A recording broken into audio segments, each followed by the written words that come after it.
I grew up in India where there are a lot of festivals. Like we have all kinds of religions. So even if you are Hindu, you're celebrating Christmas, Eid, which is the last day of Ramadan. I said, and as a kid, our parents used to be very strict, but the festival day was one day they didn't care.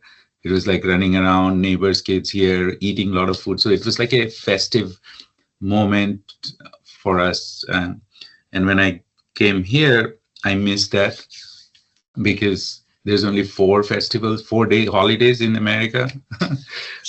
Thanksgiving and Christmas, that's it. And Christmas we used to celebrate there.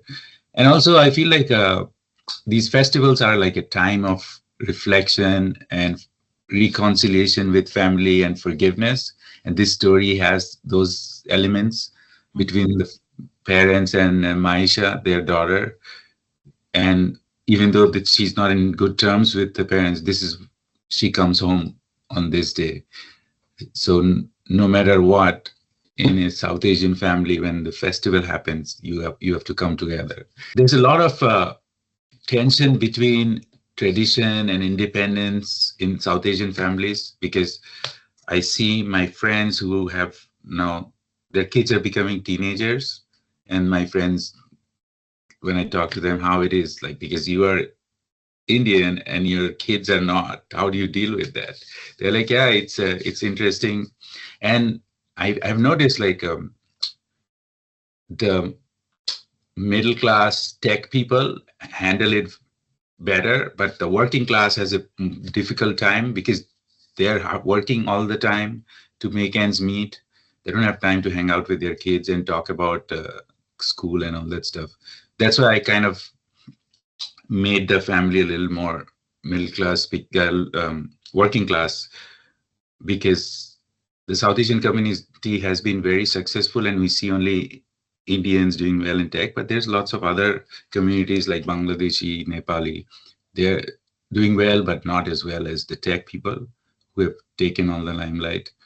And also, I grew up in the 90s in India when India was completely changing. Like our economy opened, internet came, MTV came. It went from a closed world to an open world when I was in school.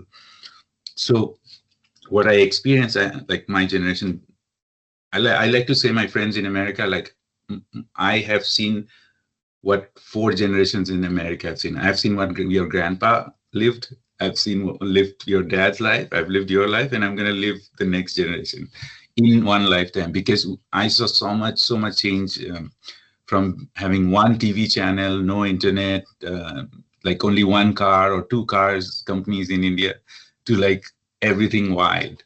So my parents grew up in a completely different world than my generation. And growing up, we had a lot of differences between us. They didn't know what we were doing, kind of like what parents are probably feeling with Gen Z or Gen A here right now because of social media. My father moved to India from Bangladesh because there was a lot of conflict in the beginning years of India's independence, when Bangladesh used to be part of Pakistan, religion and all that. So, and then we moved a lot. So I'm Bengali, but I've never lived in the state of Bengal or Bangladesh. So I've never lived, how do I explain it? Let's say a French person who's grew up in Germany and Argentina and Holland, but never lived in France and speaks all these other languages too. So you feel like an outsider all your life.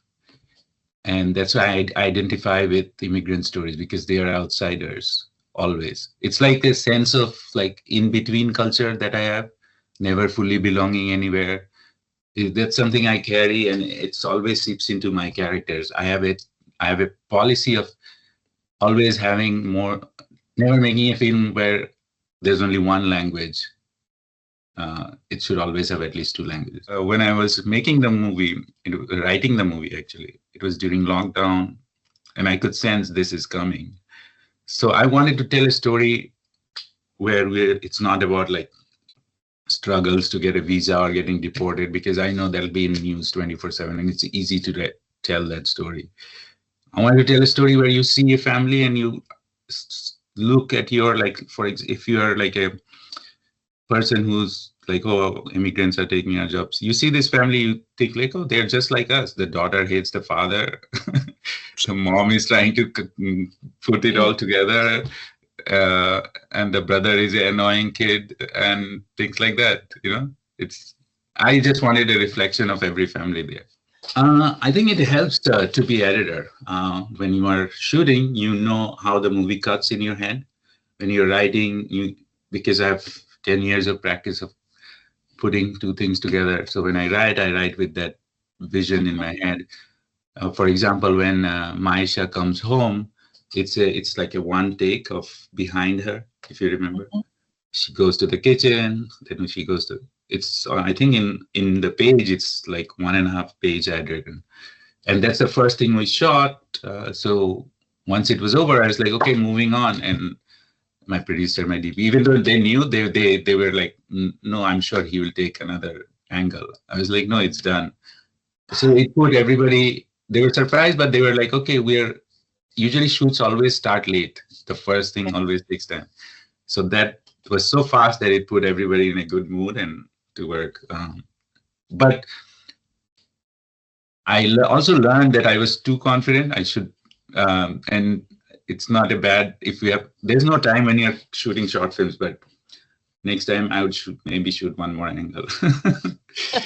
What I've learned is make lots of friends, be a nice person, because it's a tough one and you'll need collaborators. Unless you're like a genius level talented person,